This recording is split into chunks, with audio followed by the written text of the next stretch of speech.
100 वर्षरे राजगांगपुर दुर्गा पूजा सुंदरगढ़ राजगांगपुर स्थित community centre में होता दुर्गा पूजा एथर 100 वर्ष पहुंची एथिपाई राजगांगपुरवासी मध्य प्रबल उत्साह देखा मिली। इंग्रेज शासन अमलू राजगांगपुर सहर में यह दुर्गा पूजा हो आसुची। 1926 मसीह रेल विभाग में कार्य कर लोक मैंने दुर्गा पूजा आरंभ करते। 100 वर्ष पूर्ति उपलक्षे एथर विभिन्न सांस्कृतिक कार्यक्रम आयोजन कर पूजा कमिटी कहते।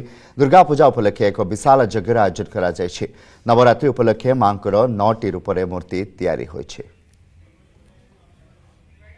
आमे 100 वर्ष पालन करूछु।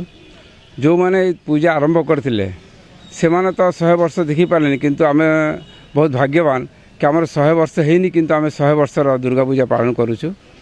आउ देखंतु दुर्गा पूजाटा बहुत 100 वर्ष पूर्व 1926 रे आरंभ होइतिला। 100 वर्षटा आम मानक द्वारा पालन करा जाउची। ये आमर पूर्वज माने स्टार्ट करथिले। बहुत कष्ट रू ये पूजा होउथिला। धीरे धीरे बड़ी बड़ी बड़ी बड़ी आज ये रूप को आसी। तो ये वर्ष जहाँ हेतु आम 100 वर्ष पालन करूछु। जदि आपंक आम भिडी भल लगा तेब आम चैनल को लाइक शेयर और सब्सक्राइब करने को जमा भी भूलु नहीं।